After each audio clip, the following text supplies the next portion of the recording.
Hey there, good morning everyone. Friday the 17th of November 2023.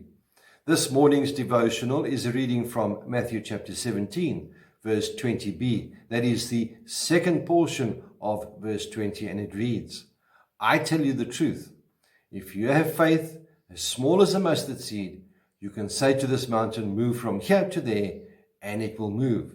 Nothing is impossible for you. Now, here's a crazy thing that happened to me this morning. I know I've got mustard seeds in the cupboard in the house. I found them the other day and I put them aside thinking, well, I'm going to use these. Now, this morning when I'm looking for them, the packet is not there. It hasn't been moved or taken away or even used. But it shows you how small that packet, the seed is, that I even cannot find the packet. However, I will look for the packet over the weekend, and then when I make my next video, show you the size of the mustard seed. So, aside from the missing mustard seed in action, what is the craziest conspiracy theory that you've ever heard? Some people have questioned the moon landing, while others believe that the fashion trend of ripped jeans was in fact, now listen to this is really wacky, a means of communication via specific forms of rips and holes between agents of foreign states and their collaborators. Now, that's really a good one. In a world with few credible sources to verify much of what we hear, it is easy to develop an attitude of skepticism. And I'm not ashamed to admit, I am a great skeptic. So here's the question that we need to ask. Does skepticism have any place in a life of faith and obedience to God?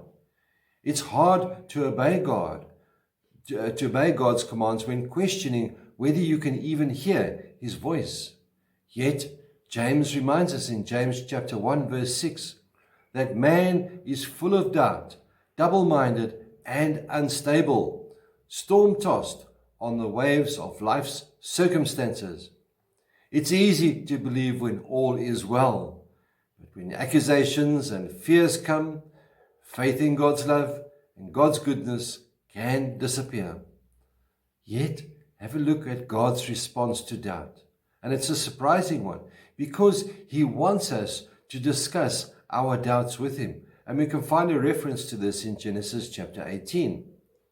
So how do I deal with skepticism?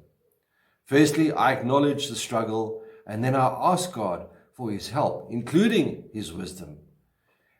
This is easier said than done, especially when you've got all these hard facts glaring at you in the face. For me, it is about the fact that God is a good, gracious, and compassionate God. He has our best interests at heart. He knows the struggles and the wacky things that we have to deal with on a daily basis, and He wants us to turn to Him, to rely on Him. He is the same today as He was yesterday and as He will be in times to come.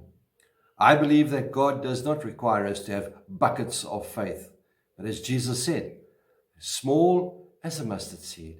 And sadly, we didn't see that picture, but we've got an idea. It's about the size of a pinhead.